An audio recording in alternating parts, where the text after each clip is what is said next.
chers téléspectateurs, eh bien, j'ai choisi aujourd'hui de provoquer quelque peu les déconstructeurs du fameux roman national en évoquant une figure mythique, justement, de notre histoire, puisqu'il s'agit du chevalier Bayard.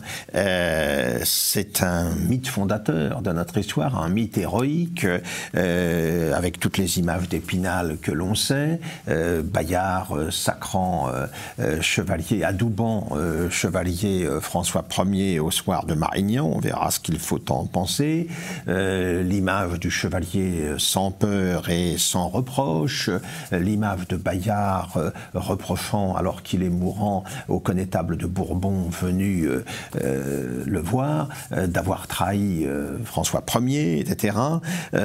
Tout cela, en fait, a correspondu, c'est intéressant quand même de le signaler, à tout un recyclage des valeurs chevaleresques à travers le message transmis par notre école publique républicaine tel que l'avaient voulu les grands ancêtres républicains de la fin du 19e siècle.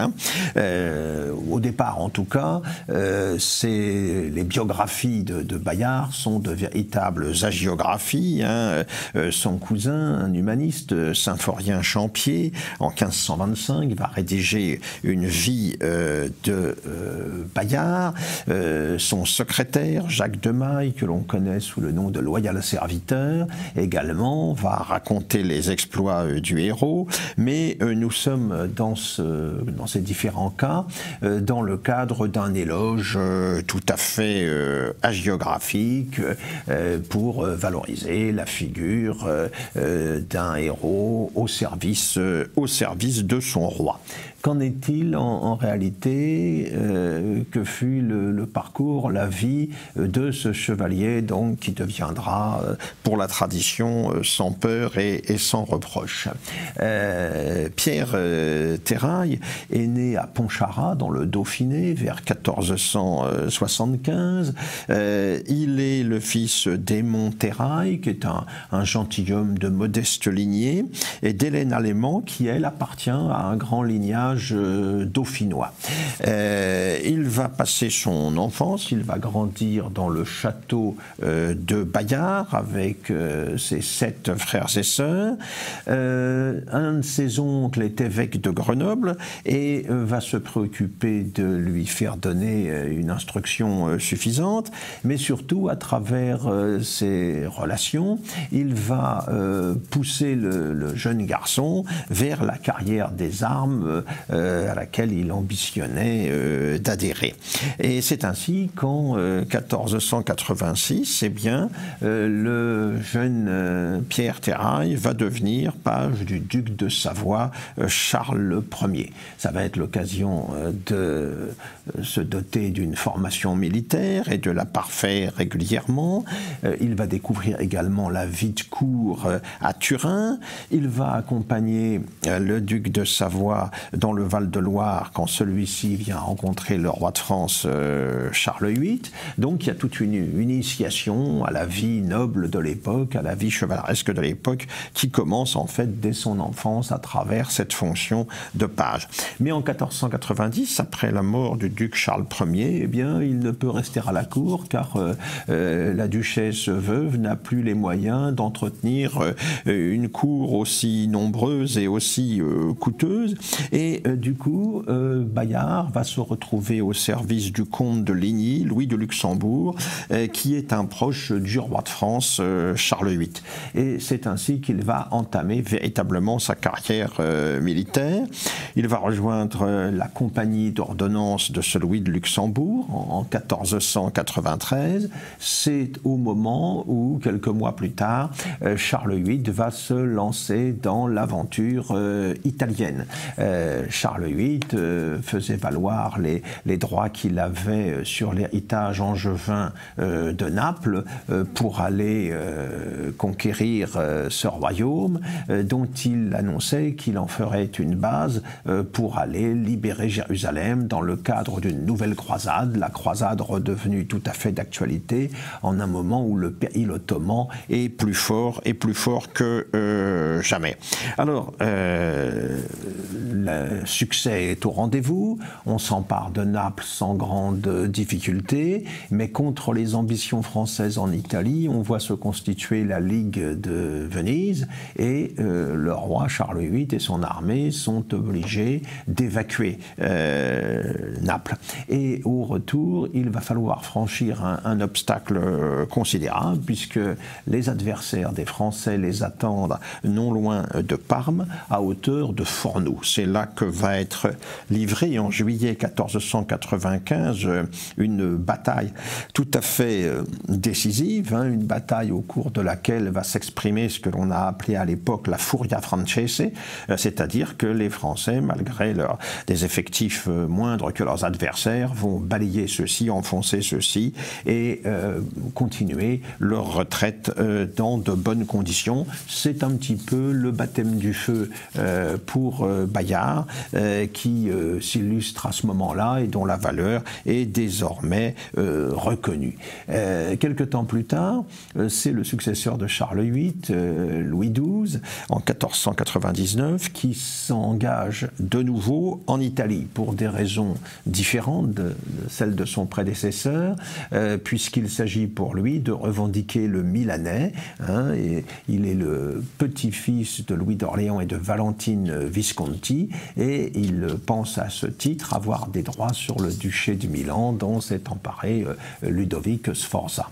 Nouvelle expédition italienne, donc le Milanais est conquis par les Français, mais ce succès alimente de nouvelles ambitions chez le roi de France, qui regarde de nouveau vers le sud de la péninsule, où il faut compter avec la présence des Espagnols, des Aragonais à l'origine, désormais des Espagnols, et Bayard va se retrouver à aller faire campagne dans le sud de l'Italie. Il va s'illustrer à diverses reprises lors d'un combat singulier avec le capitaine espagnol Sotomayor.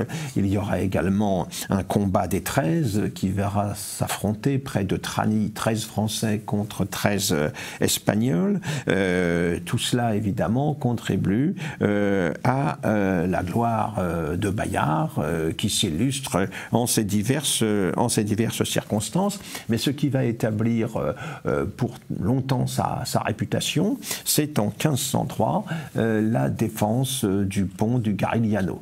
Le Garigliano, c'est une petite rivière du sud de l'Italie. On a installé un pont de bateau pour permettre la retraite d'unités françaises, et Bayard, quasiment seul avec une poignée d'hommes, va assurer la défense du pont et garantir dans de bonnes conditions la retraite de ses compagnons d'armes. Alors, sa gloire est maintenant établie. En 1509, Louis XII va lui confier une compagnie d'ordonnance forte de 200 cavaliers et de 300 fantassins, ce qui est une force tout à fait considérable déjà pour l'époque.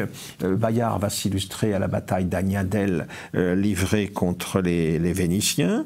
Il sera plusieurs fois blessé en 1512, prisonnier quelque temps après le combat de Guingat en 1513. Il a donc fait ses preuves sur le terrain militaire, mais il va être récompensé de ses bons et loyaux services, puisqu'il va être fait lieutenant général et gouverneur du Dauphiné, sa région d'origine.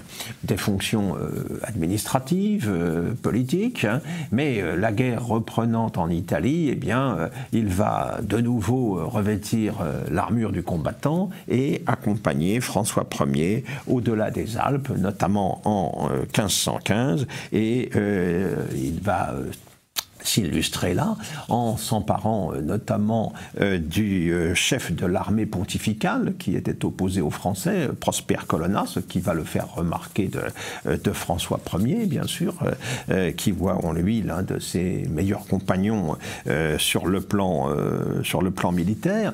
Et c'est dans ces conditions qu'intervient, selon la tradition, au soir de la bataille de Marignan, l'événement qui voit Bayard, armé chevalier, et le jeune roi François Ier. Alors on discute aujourd'hui de cette affaire-là. On considère que c'est une anecdote qui a été inventée par Symphorien Champier, l'hagiographe de Bayard en 1525, parce que tout simplement le roi avait déjà été adoubé chevalier le jour de son sacre, mais il l'avait été par le connétable de Bourbon qui devait le trahir quelques années plus tard en 1523. Donc cet adoubement venait bien en 1525 pour faire oublier justement l'épisode qui avait accompagné le sacre de Reims. Alors de 1517 à 1521, la paix est rétablie pendant quelques années et du coup Bayard va retrouver les fonctions qui lui ont été attribuées dans le Dauphiné, va se consacrer donc à sa province, à l'exercice de ses charges. Certains ont vu dans ce repli sur le Dauphiné la marque d'une disgrâce de Bayard par rapport au souverain. Ça paraît peu probable. Certains ont supposé que Bayard avait une proximité avec le connétable de Bourbon et que c'est pour cette raison qu'on l'aurait confiné à des fonctions administratives à ce moment précis. Il faut rappeler tout simplement que la trahison de Bourbon, si le terme convient, n'intervient qu'en 1523. Donc l'hypothèse, l'interprétation ne colle pas. Là, on le voit avec les dates et Bayard, en fait, a toute la confiance du roi pendant toute cette période. Le Dauphiné, de plus, présente un intérêt stratégique considérable sur la frontière des Alpes, en une époque où toute la politique extérieure des Valois va être pour longtemps dominée par ce qu'on appelle les guerres d'Italie, qui d'une certaine manière vont continuer jusqu'en 1559, jusqu'au traité de Cateau-Cambrésis, qui verra le renoncement ou la renonciation des rois de France à leurs ambitions transalpines. Alors pendant ce temps, eh bien, que fait Bayard dans le Dauphiné? Il a des fonctions importantes, il a beaucoup de travail, si l'on peut dire. Il s'occupe de vendre des offices, il s'occupe d'apaiser les conflits entre les lignages rivaux de la province, il s'occupe d'apaiser les tensions religieuses qui commencent à être tout à fait vivaces à l'époque, et puis des choses beaucoup plus courantes. Il faut lutter contre le brigandage dans cette région, il faut faire face aux ravages de la peste qui sévit à diverses reprises, il faut réagir aussi face aux inondations souvent très dévastatrices du Drac et de l'Isère. Donc des fonctions, on pourrait dire, tout à fait civiles, qu'assure très bien notre chevalier Bayard, qui se révèle en cette occasion un excellent administrateur.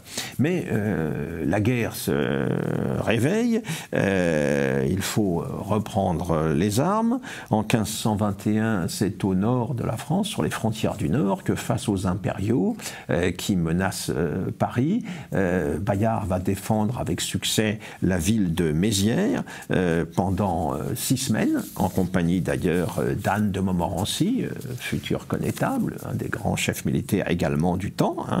Cela vaudra à Bayard d'être fait chevalier dans l'ordre de Saint-Michel.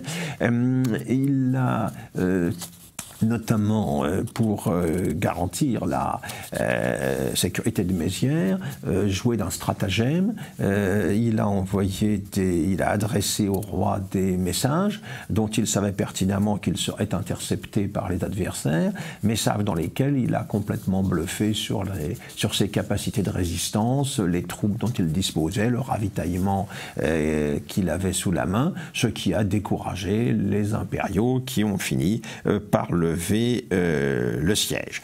Alors, ce succès ne veut pas dire que les armes du roi triomphent partout, notamment en Italie. Les choses vont mal. Après la défaite de la Bicoque subie en 1522, eh bien, les Français doivent évacuer le Milanais. Le Milanais est perdu, tout du moins pour un temps. C'est le moment aussi, en 1523, qu'intervient la la trahison, encore une fois, entre guillemets, du connétable de Bourbon, hein, l'une des meilleures épées de la monarchie française, mais qui est ulcérée d'avoir été spoliée d'une partie de ses biens, de son héritage, du fait des manœuvres de la mère du roi. Donc Bourbon va passer chez Charles Quint, donc une situation compliquée de nouveau pour les Français.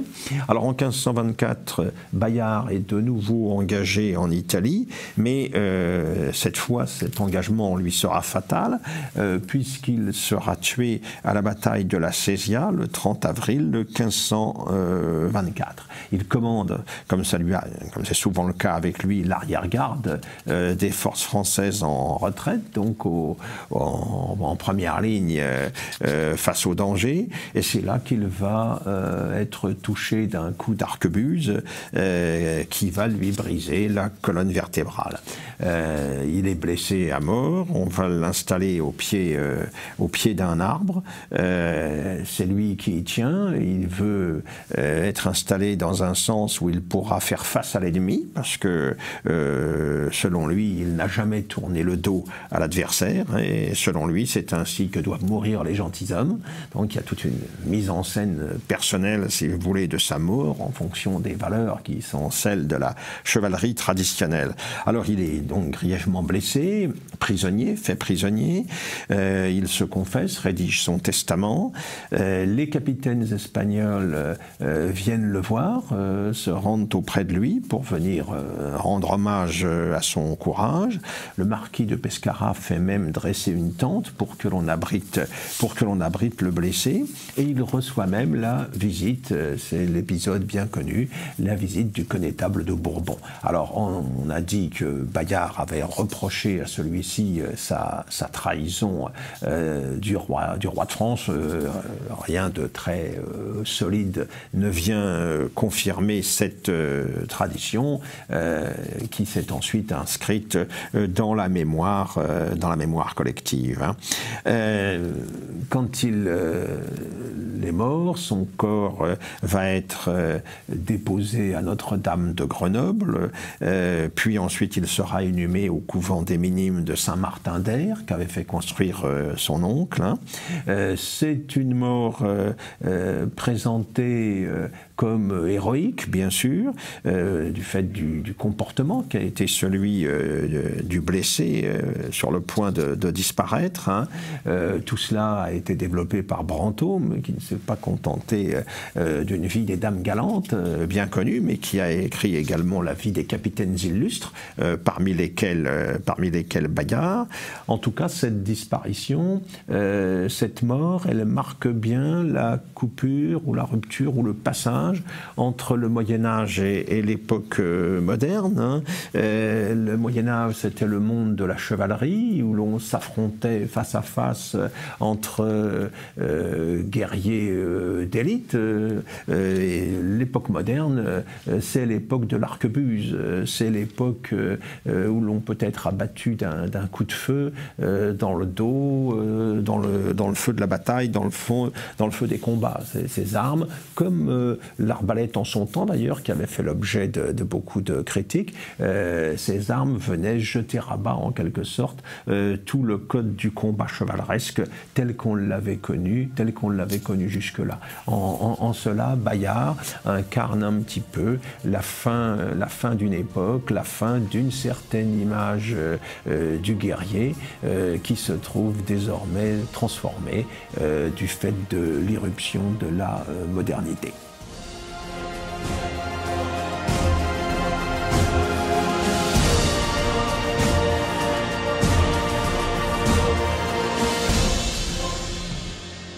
Je vais vous parler d'un homme dont le nom est passé dans le langage commun, c'est Zeppelin. Et en fait, il s'appelait le comte Ferdinand von Zeppelin. c'est un Prussien, bien évidemment. Il est né en 1838 du côté du lac de Constance, d'une vieille famille aristocratique. Quoique du côté de sa mère, il s'appelait Macaire et ils avaient du sang français ou suisse, quelque chose comme ça. Sinon, ils étaient originaires de Poméranie.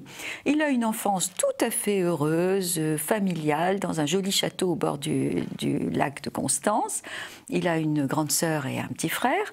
Tout se passe bien. Et qu'est-ce qu'on fait quand on est un jeune aristocrate prussien? Eh bien, forcément, on rentre dans l'armée.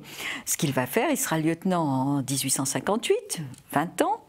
Et puis, très vite, il va avoir une expérience extraordinaire, c'est la guerre de sécession.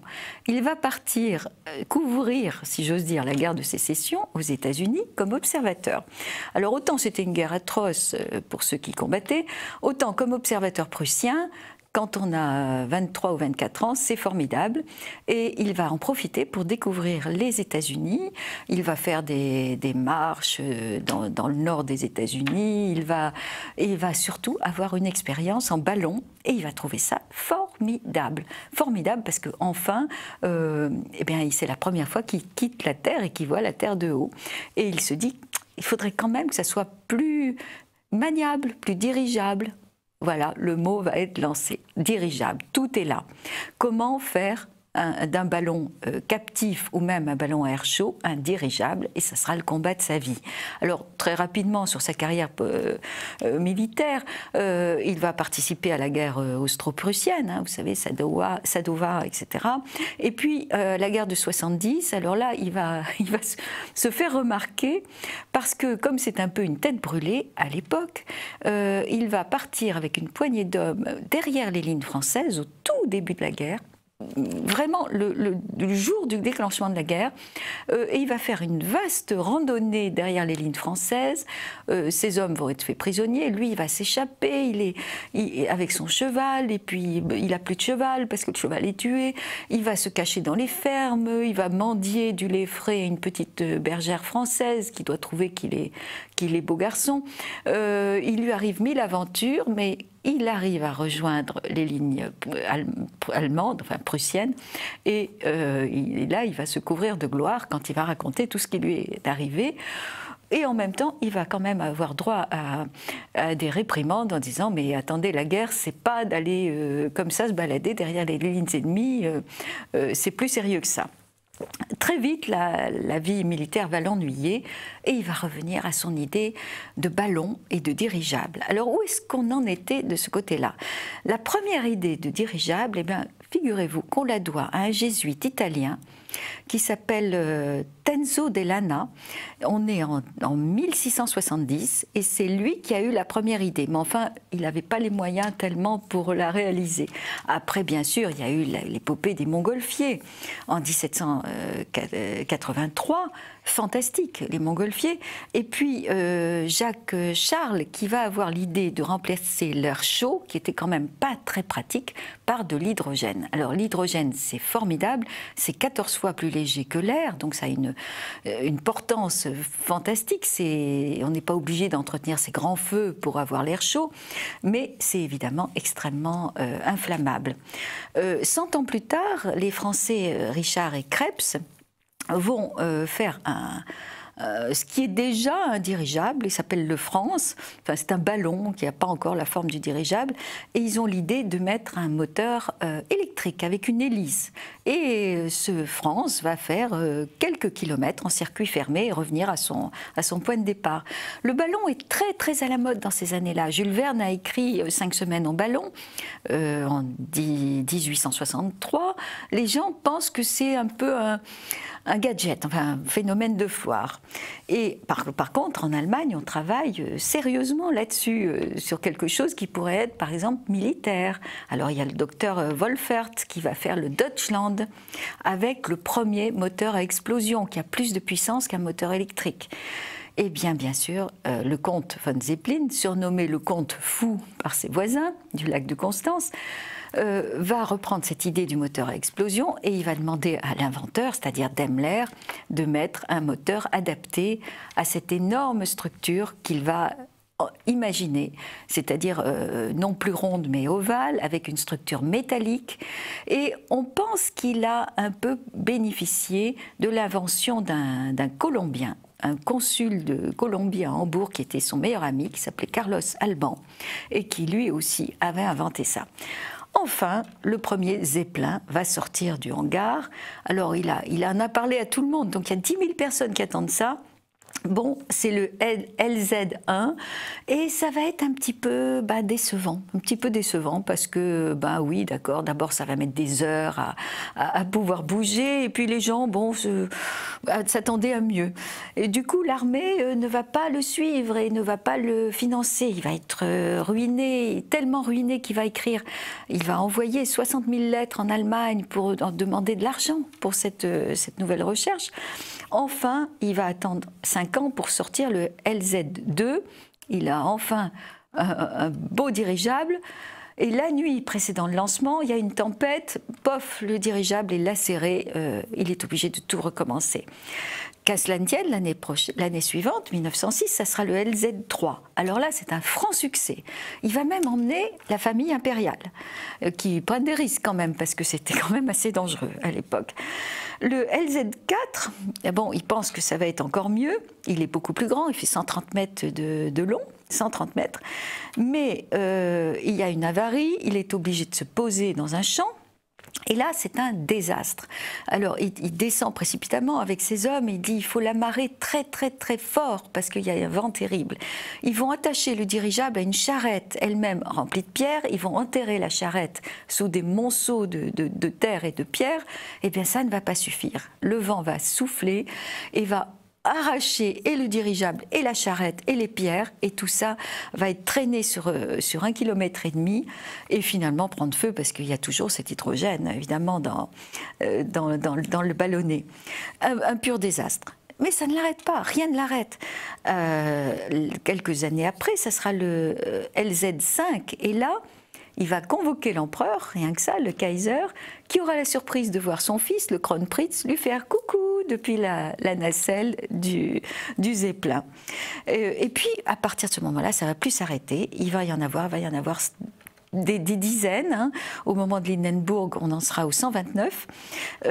En 1914, on en est à LZ26 et on va utiliser les Zeppelins pour bombarder en lâchant des bombes, mais quasiment à la main. Paris va être bombardé par des Zeppelins. Et ça a fait des très très gros dégâts. Parallèlement à ça, il y avait eu le tourisme. Et quand même, les Zeppelins, du comte Zeppelin, ont transporté, avant la guerre, 34 000 personnes en touristes. C'est pas si mal. Et puis, lui va mourir il va mourir en 1917. Donc, un peu désolé de voir que son invention sert effectivement à la guerre et au bombardement. L'aventure va continuer. Le plus célèbre et le dernier, c'est le Hindenburg. On est le 6 mai 1937. Alors là, c'est devenu un hôtel de luxe. Entre Francfort et New York, le Hindenburg met un peu moins de 2 jours dans un luxe absolu. Certains passagers disent même on n'entend rien, on s'ennuie un peu, on est tellement haut qu'on voit rien. Eh bien, si, il va y avoir quelque chose à voir, parce que l'arrivée à New York va être catastrophique. D'abord, ils ont pris du retard à cause d'une tempête sur les côtes atlantiques. Le commandant est fébrile.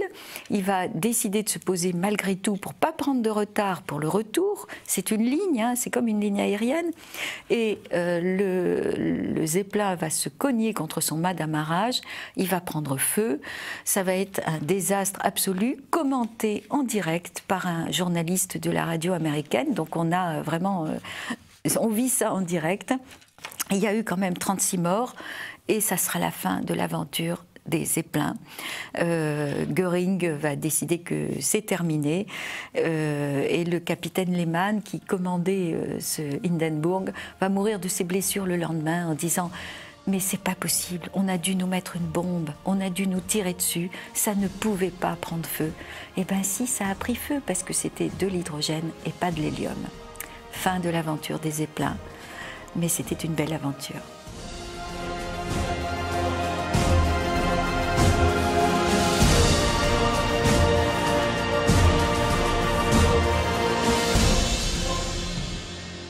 Chers téléspectateurs, c'est un anniversaire important qui détermine le choix de notre émission d'aujourd'hui, puisque voici exactement 50 ans se déclenchait au Proche-Orient la guerre des 6 jours entre Israël et ses voisins arabes, un événement considérable qui a été porteur de conséquences très importantes et dont les échos, les effets se ressentent encore aujourd'hui. Alors pour évoquer cet épisode majeur de notre histoire contemporaine, je suis heureux d'accueillir Raphaël Delpar, qui déjà s'est joint à nous il y a quelques semaines pour nous présenter son ouvrage consacré à Lucrèce Borgia, publié aux éditions de Boré.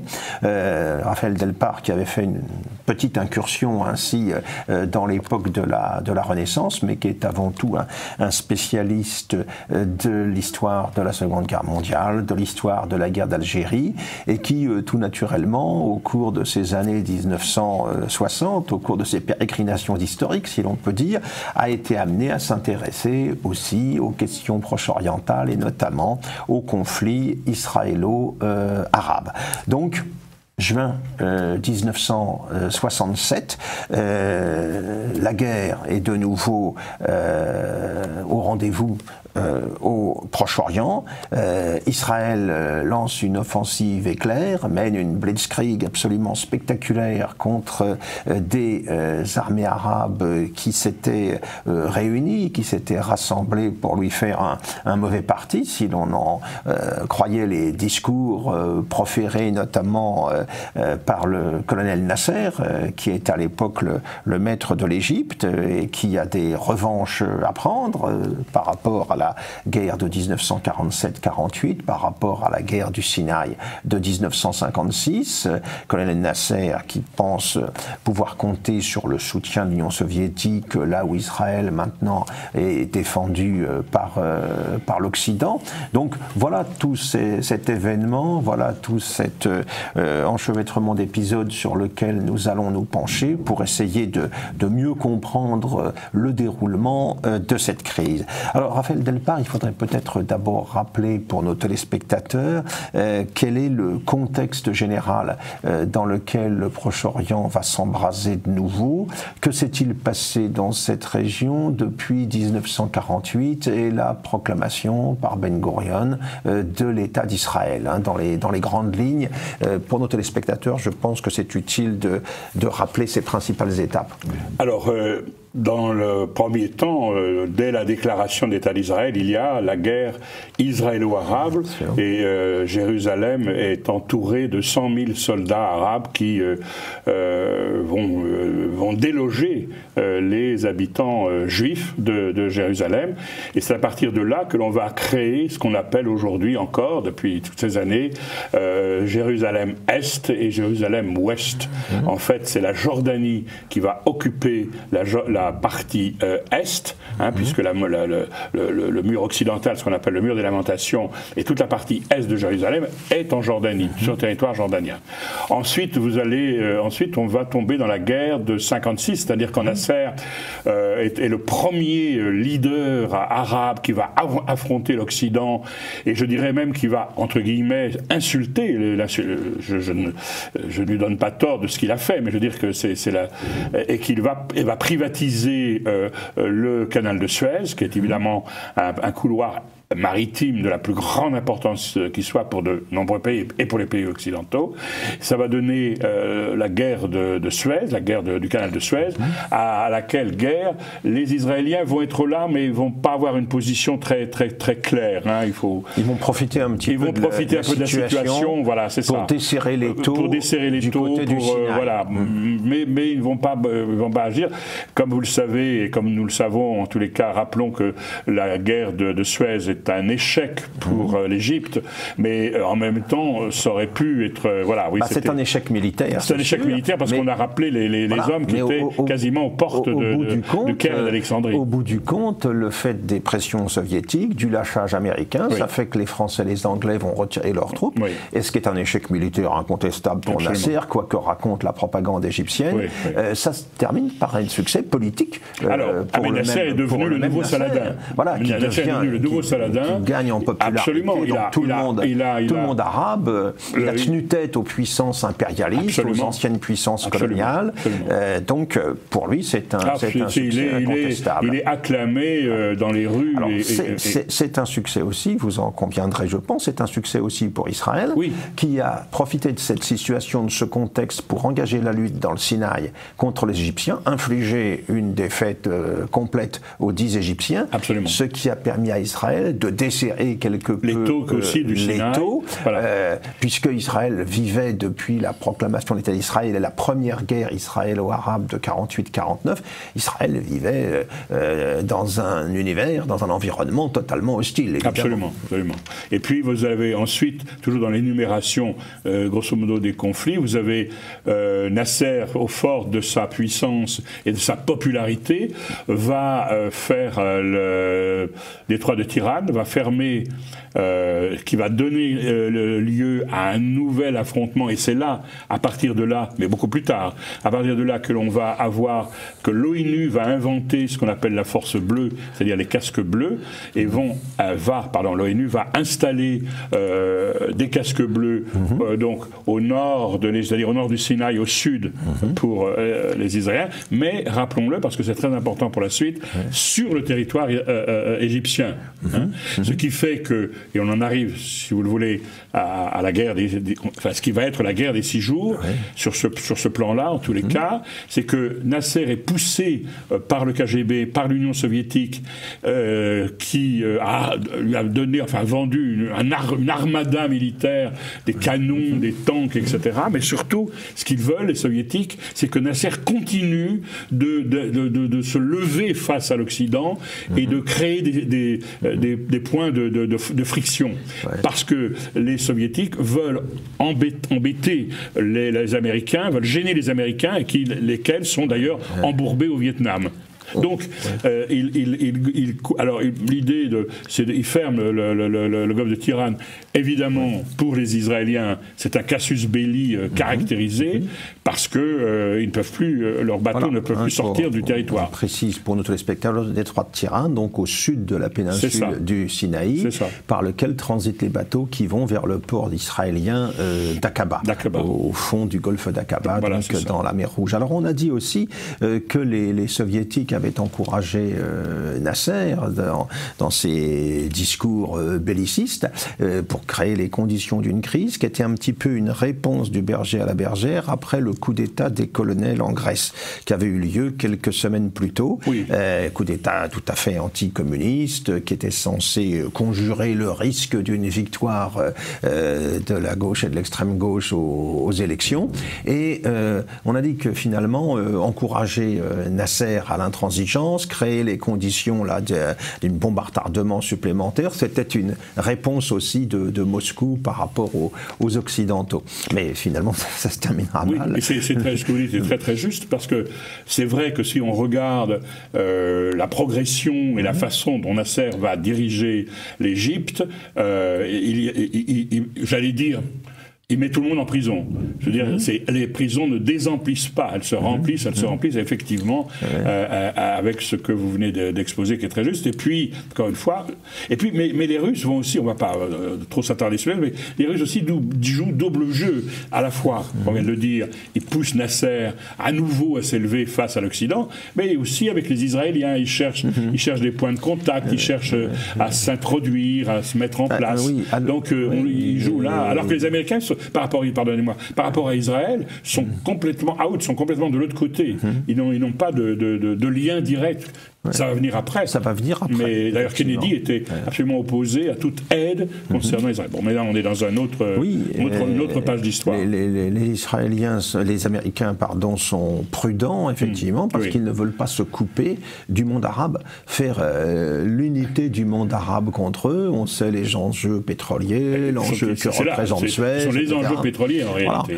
Je veux dire, ça, c'est clair. Donc la solidarité occidentale avec Israël n'est pas aussi évidente à l'époque qu'elle le sera par la suite. Donc, pour revenir à notre affaire, finalement, Nasser, à nouveau, se dresse et fait une chose qu'il pensait impensable à faire.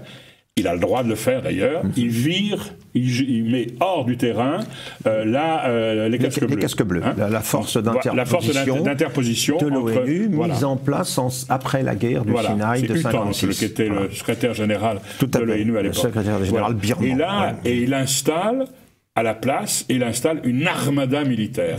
Et là, il est clair que les Israéliens ne peuvent pas laisser cette armada militaire. La menace est très pressante.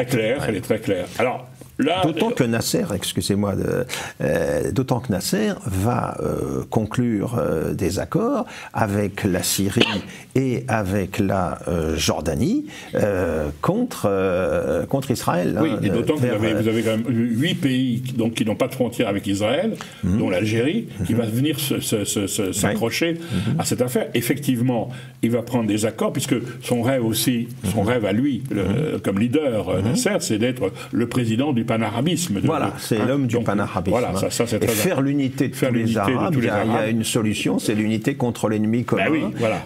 Les Juifs, enfin Israël en l'occurrence. L'État d'Israël, qui est perçu comme une sorte de survivance anachronique de l'époque coloniale. Tout à fait. Perçu comme ça dans le camp arabe. Absolument. Et impensable aussi, c'est tout très juste, et impensable aussi que des Juifs qui sont considérés par rapport au Coran comme des dhimmis, c'est-à-dire des citoyens de seconde zone, puissent s'installer là, au milieu d'un concert de pays arabes, et puisse aussi créer un État. Ce qui paraît impensable dans l'esprit, j'allais dire, du musulman de base. Donc, à partir de là, effectivement, il y a un casus belli. Israël le comprend évidemment très bien.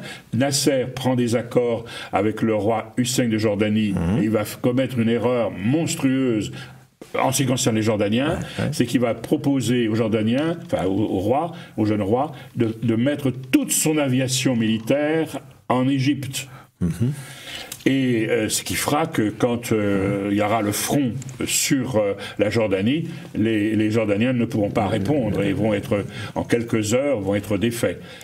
Et puis, il y a les accords avec la Syrie de l'époque, où là, les Syriens vont être beaucoup plus protégés, si je puis dire, par les Soviétiques. C'est-à-dire que les Soviétiques vont installer des zones militaires avec un armement aussi très lourd. En tous les cas, voilà la situation globale.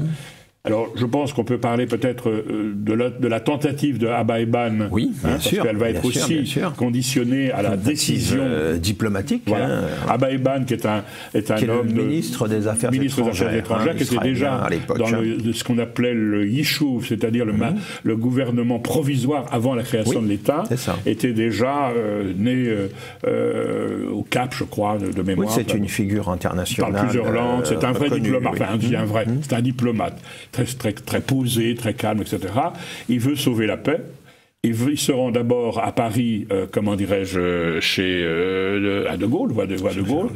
De Gaulle n'est pas du tout, a très peur de cette guerre. Quand je dis très peur, pas pour lui ni pour la France, mais il pense que ça va embraser d'autres parties du monde. Il mesure les conséquences à long terme. Voilà, c'est ça exactement.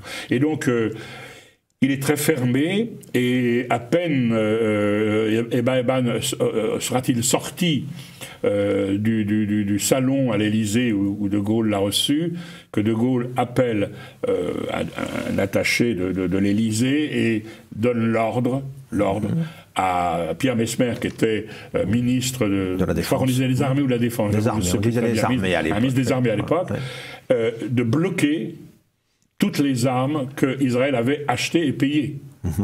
Et là, il faut regarder l'histoire telle qu'elle est. De Gaulle va créer véritablement une brèche, va créer une cicatrice, car quand il disait Ben Gurion, notre ami, l'amitié s'est rompue, Abba Eban ne le saura qu'après ça, la position de Gaulle. Il se rend ensuite en Angleterre, il voit le Premier ministre. Le Premier ministre lui dit non, allez-y, faites la guerre. C'est-à-dire que lui, il vient pour ne pas faire la guerre, on lui dit faites la guerre. Il va à Washington, et là, on le fait tourner en bourrique, on le fait tourner en rond, on le fait attendre. Pardon. Il finit par être reçu par Johnson. qui en fait ne veut pas... est tout à fait indécis. Indécis et ne veut pas s'occuper de cette affaire. Il y a le Vietnam. Voilà, les Américains sont pris au Vietnam. L'Amérique n'est pas prête, comme le disent certains journalistes et certains historiens, les Américains ne sont pas prêts à aller mourir pour Eilat. Puis il y a toujours le souci pour les Américains de conserver leur clientèle arabe, hein, depuis la vieille alliance américano-saoudienne de 1945. Donc Israël a le sentiment à ce moment-là, les dirigeants israéliens ont le sentiment de se retrouver relativement isolés. Ils face à la menace. D'abord, ils sont abandonnés, entre guillemets. Ils sont abandonnés par les grandes puissances. Ils n'auront pas de matériel de rechange. Donc, Yitzhak Rabin, qui est le chef d'état-major, et Moshe Dayan, qui a récupéré le ministère de la guerre, le ministère de la Défense, là, je ne sais plus non plus, le titre exact de l'époque, comprennent qu'il doit faire une guerre éclair, rapide, donc éclair, pour sinon ils ne peuvent pas faire une guerre longue, ils n'auront pas le matériel. Et c'est ainsi que donc le 5 juin 1967, 193 avions partent des débats de différentes bases israéliennes, vont voler à basse altitude pour ne pas être repérés par les radars, arrivent sur le Caire en premier lieu. Et puis surtout, s'avance très loin vers l'ouest, en Méditerranée, avant de revenir sur le faire un virage complet. Et vous avez tout à fait raison, Philippe. Car cette astuce, je ne sais pas si on peut appeler ça comme ça, va faire que les pilotes égyptiens qui sont de garde et qui gardent les avions, il ne s'est rien passé. La nuit se dissolve tranquillement, se disparaît tranquillement. On va boire un café au Metz, on va rentrer à la maison. Et là, vous avez, ils reviennent, les avions reviennent, et là, ça pilonne. Parce que tous les radars égyptiens étaient orientés vers l'est, où était censée venir la menace. Voilà, or, l'armada aérienne israélienne va venir de l'ouest après avoir survolé la Libye et va détruire au sol pratiquement la totalité en quelques heures de l'aviation égyptienne. Ah oui, et jordanienne, qui avait été déployée en quelques heures, ils ont gagné la bataille du ciel. Après, il va y avoir la bataille terrestre qui va être assez difficile, mais où ça va se passer ça va bien se passer, puisque difficile, mais bien se passer quand même. Peut-être faudrait-il dire quelque chose qui est assez incroyable, c'est que toute cette armada militaire qui a été vendue ou prêtée, ou donnée, pardon, pas prêtée, que dis-je, donnée à Nasser, les armes étaient, les notices des armes étaient rédigées soit en russe et en anglais. Or, les soldats égyptiens ne parlaient ni russe ni anglais. Pas forcément ce qui fait qu'ils ne savaient pas lire le fonctionnement. Et ils avaient cette armada dont ils n'ont absolument pas pu se servir. Et ils ont fui dans le désert. Et rappelez-vous, à l'époque, même si la phrase n'est pas très courtoise, car ce sont quand même des êtres humains, rien n'a sert de courir, avec le nombre les milliers et les milliers de chaussures militaires qui étaient abandonnées dans le Sinaï. Ensuite, vous aurez le front jordanien, qui lui va... Là, les choses vont être plus sérieuses quand même. Non, c'est la Syrie. Pas même avec la Légion arabe jordanienne, les combats vont être plus incertains pour Jérusalem. Ah non. Non, c'est la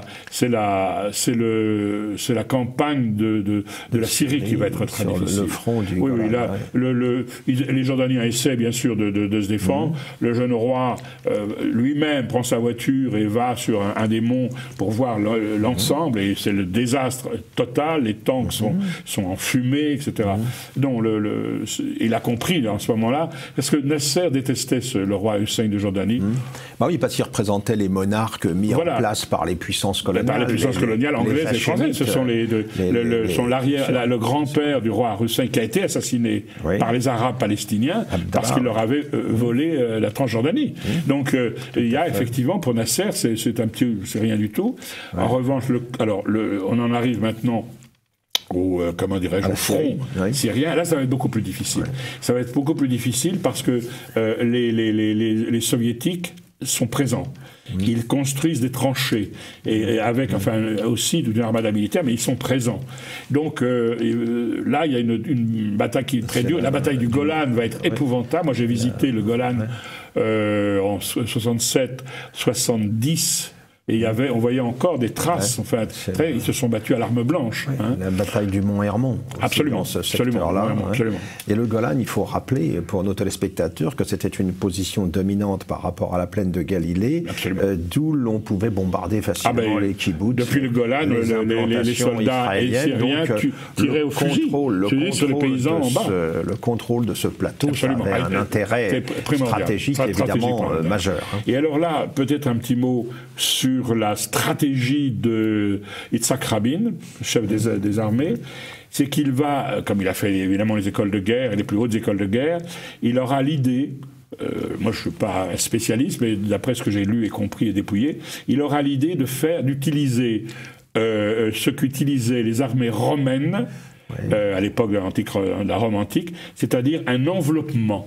Il enveloppe chaque situation, chaque endroit, et il va finir, mais ça sera un combat extrêmement dur.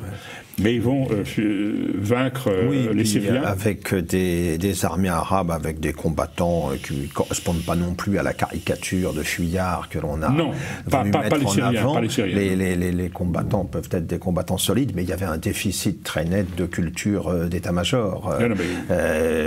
Faire manœuvrer de grandes unités dans un combat interarmes, il est clair que là, les armées arabes étaient complètement surclassées par l'état-major israélien. Les choses changeront un petit peu avec la guerre de 73, avec la guerre du Kippour et avec le général égyptien la guerre du Kippour, ça a failli mal tourner pour Israël. Voilà, c'est là où ce que vous disiez par rapport au front jordanien, ça a été tangent. Là, la guerre éclair de 67 a été foudroyante, c'est le cas de le dire. Est-ce que je voudrais juste, si vous me permettez, terminer sur le dernier front, qui va être la libération de ce qu'on appelle encore une fois la partie est de Jérusalem, c'est-à-dire là où se trouve le mur occidental, c'est-à-dire pour tout le monde le mur des lamentations. Il faut savoir, alors il y a une unité qui est dirigée par un officier, bien sûr, un officier israélien. Ils entrent par la porte des Lions, mais ils ne vont pas plus loin. Ils attendent l'ordre de Moshe Dayan. Et Moshe Dayan n'est pas du tout, il n'a pas du tout envie de libérer la partie dite est de Jérusalem. Parce qu'il a peur que ça devienne vraiment une guerre de religion. Que les Arabes en profitent. À terme, Voilà, c'est ça. Mais Israël est un tout petit pays, il y a les radios, etc. On apprend ça. Et le peuple, les Israéliens descendent dans la rue et demandent à Moshe Dayan de donner l'ordre. Car là, c'est 2000 ans d'histoire qui vont se retrouver, qui vont se remettre ensemble, si je peux dire. Et donc, il donne l'ordre. Il y a 300 mètres. Bon. Cela dit, c'est difficile parce qu'il y a des ruelles, il y a des snipers sur les toits et sur les balcons. En tous les cas, en moins de... Oui, parce qu'il faut dire aussi autre chose. C'est qu'il reste 5 heures avant le cessez-le-feu décidé à l'ONU. Donc, il faut maintenant avancer, il faut qu'il se passe quelque chose. Voilà. Et donc, effectivement, je ne me souviens plus précisément, elles sont 2 ou 3 heures. Le lieutenant israélien et son équipe et ses hommes vont conquérir le mur occidental, vont conquérir Jérusalem-Est. Et rappelons-le, si vous me permettez, je pense que ça fait partie de l'histoire, il n'y a pas d'arrière-pensée dans ce que je vais dire, c'est que cette partie est de Jérusalem était jordanienne. Lors du partage en 47, enfin la guerre non plus en 48, la guerre de 48, c'était le fameux partage qu'avait décidé l'ONU. Donc il récupère ce territoire donc de la Transjordanie, qui va après créer plein de problèmes, mais en tous les cas... Qui va devenir ce qu'on va appeler les territoires occupés. Qui va devenir les territoires occupés. Au cours des années suivantes. Alors il nous reste un peu plus d'une minute simplement. Quelles conséquences globales de cette guerre israélo-arabe? Alors la conséquence globale, je vais faire vite le plus vite possible, c'est que d'un côté, Israël est absolument acclamé dans le monde entier, mais on n'a pas le temps d'analyser les raisons. Dans le monde entier, entier, le juif disparaît au profit de l'israélien dont on ne connaît pas le visage. Rappelons que le club méditerranéen va ouvrir en 67 le premier club méditerranéen à Eilat, et que les gens se précipitent littéralement pour voir ces gens qui ont vaincu des Arabes. Il y a une il ne faut pas perdre de vue une popularité immense d'Israël en Occident. Immense. Et puis peu à peu, alors on va créer un mouvement qui s'appelle l'OLP, de libération de la Palestine. On va trouver un homme qui est un ingénieur en électricité, qui s'appelle Yasser Arafat, il y a un nom beaucoup plus long que ça, mais qui va s'appeler Yasser Arafat, qui va prendre la direction de ce mouvement, et là on va lui construire une image, on va lui construire une image à la Che Guevara. Il ne s'agit pas de demander la libération de cette terre en costume cravate, on va lui construire une image. Voilà. Donc, alors les conséquences, pour terminer, les conséquences, oui, Israël est reconnu dans le monde, et en même temps, c'est la guerre, ça sera toujours la guerre, c'est l'insécurité permanente. Se trouve fragilisé aussi par sa victoire. Voilà. Merci beaucoup, Raphaël Delpar, pour cette évocation de la guerre des 6 jours. Je rappelle le titre de votre ouvrage, La guerre des 6 jours, tout simplement, de juin 67, et c'est publié aux éditions Marie B.